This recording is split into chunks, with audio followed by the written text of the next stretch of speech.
Welcome to the science class. Let us continue our chapter, our universe. Beta, in our previous video, we have discussed the layers of the earth and the imaginary lines on the earth. So today, we are going to discuss the movements of the earth. There are two types of movements of earth, that is, one is rotation and the other one is revolution. So, the rotation is the movement of the earth around its axis. Now, what is axis?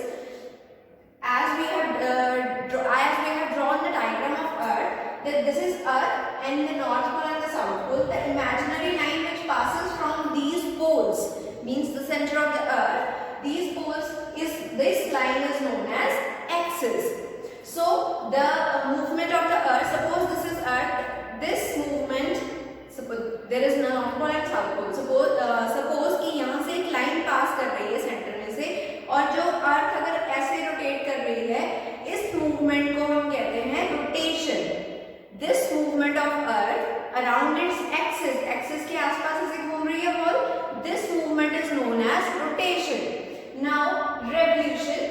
The revolution is the movement of the earth around the sun. Suppose this is sun and earth moves around the sun like this in a particular orbit. This movement is known as revolution. So while revolving around the sun, the earth revolve भी करती है और rotate भी करती है. इस तरह से move करती है जब sun के आसपास move करती है. ठीक है, तो इस तरह से अपने आप को rotate भी करती है और revolve भी करती है. This movement, this axis के around move करे तो rotation, अगर sun के around move करती है तो this is called revolution.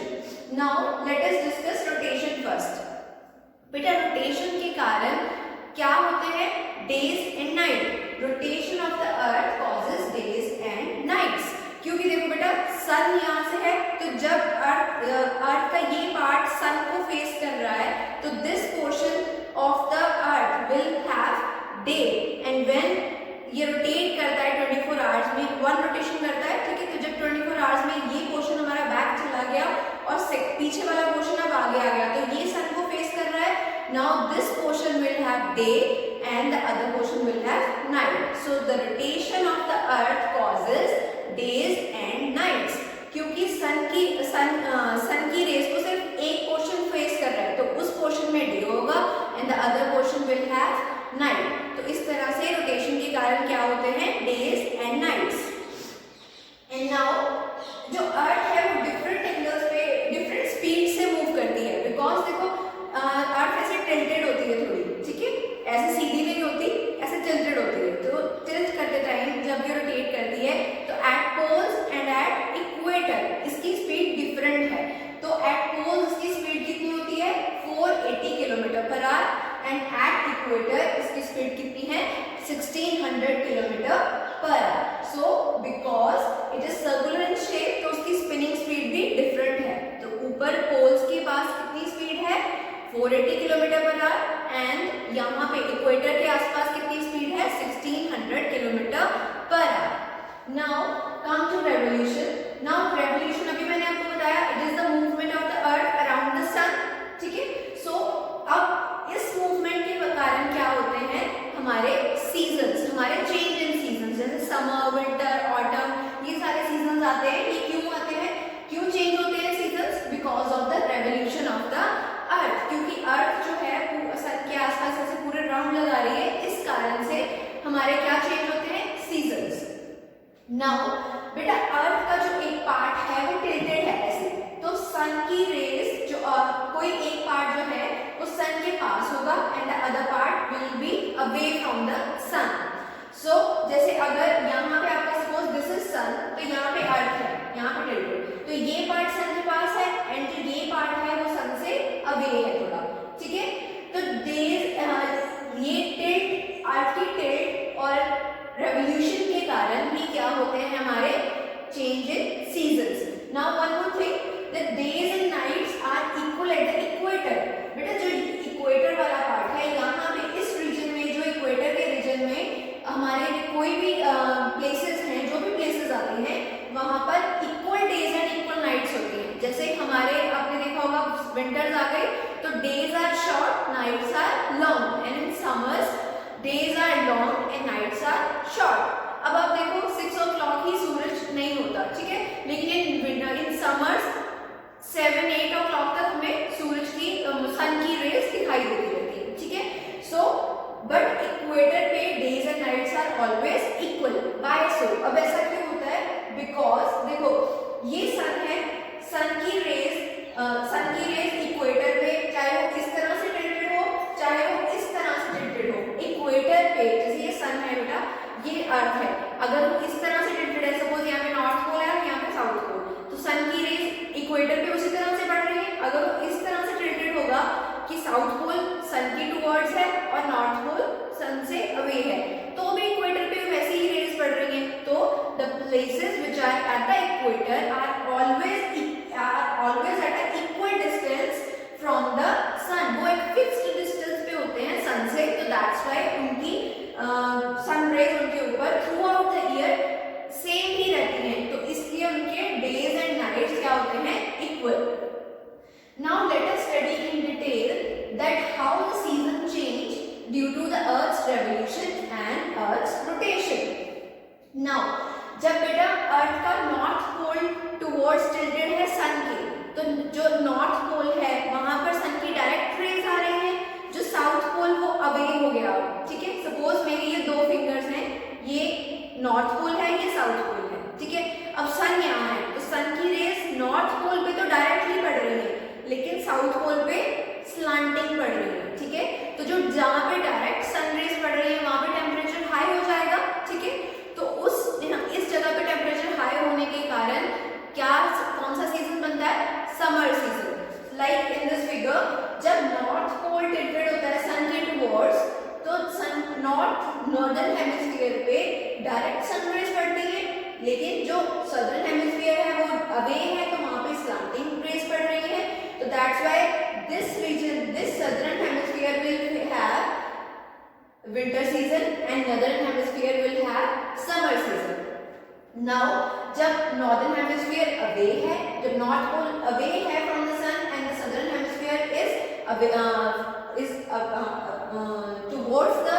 tilted towards the sun, तो यहाँ पर direct rays पड़ेंगी, लेकिन northern hemisphere पे slanting rays पड़ेंगी। तो that's why यहाँ पर अब टेम्परेचर कम होगा, क्योंकि यहाँ पर डायरेक्ट रेज नहीं जा रही है, तो टेम्परेचर कम होने के कारण यहाँ पर विंटर सीजन होगा, एंड यहाँ पर जहाँ पर डायरेक्ट रेज पड़ रही है वहां पर कौन सा सीजन होगा? Summer season. सो लेकिन जब बेटा ये घूमते टाइम जब ये रोटेट और रिवॉल्व कर रहे हैं, जब ये इक्वी डिस्टेंस पे होंगे सन से, north pole and south pole, तो कौन से सीजन आते हैं? Autumn and spring. So let us see when the position of the earth means that the north pole is tilted towards the sun.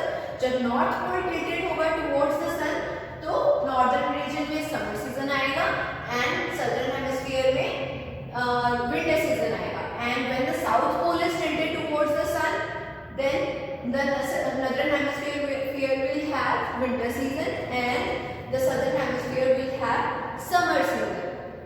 And जब दोनों equal distance होंगे तो कभी northern hemisphere में ऑटम होगा और देन स्प्रिंग सीजन, ठीक है। तो इस तरह से जब इक्वल डिस्टेंस है तो ऑटम और स्प्रिंग सीजन आते हैं। जब नॉर्थ हेमिस्फीयर सन के पास है, सन के टुवर्ड्स टिल्टेड है, तो नॉर्थ में क्या होगा?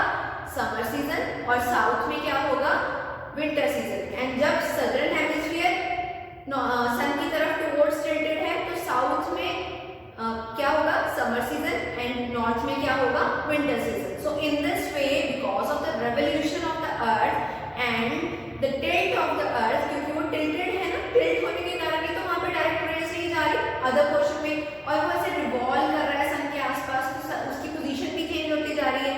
दैट्स व्हाई जो पोर्शन उसकी तरफ टिल्टेड होगा उस पोर्शन में समर होगी, एंड देन जो पोर्शन उससे फार अवे होगा उसमें क्या होगा? Winter season. So in this way, because of the earth's revolution and tilt, there is a change in season. So this that's why revolution and tilt of the earth causes change in season, and the rotation will cause the change in day and night, means cause the day and night. Now then our next topic is satellites. Beta satellite क्या होती है? The object or the heavenly body which revolve around the other heavenly body, means जैसे हमारी ये suppose अर्थ है इसके आसपास अगर एक कोई और ऑब्जेक्ट ऐसे रिवॉल्व कर रहा है, उस स्मॉलर ऑब्जेक्ट को जो इससे स्मॉल है, उस स्मॉलर ऑब्जेक्ट को हम क्या कहते हैं?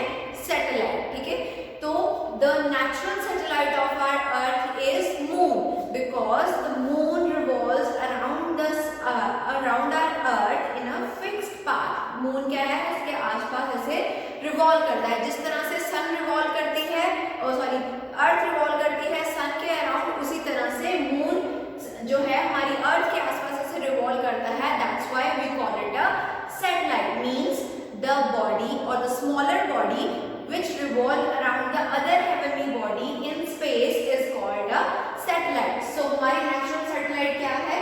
Moon. And पूरे राउंड को लगाने के लिए, अर्थ के आसपास एक पूरे राउंड को कंप्लीट करने के लिए मून कितने डेज लेता है? 27.35 days. Moon takes 27.35 days to complete one round around the earth. Now the other planet Jupiter has 48 satellites and Mercury and Venus has no satellite at all. Now the satellites are of two types. बेटा एक तो natural होती है, एक artificial वो satellites हैं जो हम मैन मेड यहाँ से स्पेस सेंटर से हम लॉन्च करते हैं। ठीक है, to get the information regarding weather और हमारी इमरजेंसी टाइम के लिए हमें डिटेक्ट करने के लिए कि कोई अटैक तो नहीं कर रहा, मतलब वेदर कंडीशन जानने के लिए कि साइक्लोन्स आ रहे हैं, आने वाला है या नहीं, वो हमें पहले कैसे पता चल जाता है? Because of these satellites. So जो ये काम कौन करते हैं? Artificial satellites and this is natural satellite. ठीक है, दो तरह की सैटेलाइट्स होती हैं एंड ये satellites they do not have any light of their own, they reflect the light of the sun. जो लाइट सन की लाइट इनके ऊपर पड़ती है वो उसको वो रिफ्लेक्ट बैक कर देते हैं। So students, as we have studied so many things about our planets and satellites, so the study of the sky and the objects found there is known as astronomy, and the scientists who study astronomy is called astronomers. जो ये scientists study करते हैं, जो इस stream को study करते हैं, उनको हम astronomers बोलते हैं, and they use the instrument like Hubble Space Telescope for observing the heavenly bodies, and the space station where these setup for the observations has been done is called observatories. ठीक है, जो ये space stations हैं उनको हम क्या बोलते हैं? जहाँ से ये सारी ऑब्जर्वेशंस की जाती हैं, this space station is known as observatories. So this is for our chapter. Let us quickly revise what we have studied in our chapter Universe. So in this chapter we study our solar system, which include the sun and the 8 planets, and the planets are Mercury, Venus, Earth, Mars, Jupiter, Saturn, Uranus and Neptune. And these planets have a satellites, and Mercury and Venus does not have any satellite, and the planet Earth has the natural satellite, which is Moon. And there are 2 types of movements of the Earth. This is rotation and the other one is revolution. The rotation causes day and night, and the revolution causes the change in season, that is summer, winter, spring and autumn. So this is our chapter. Read the chapter carefully and watch the video, and if there is any doubt you can ask me anytime. Thank you.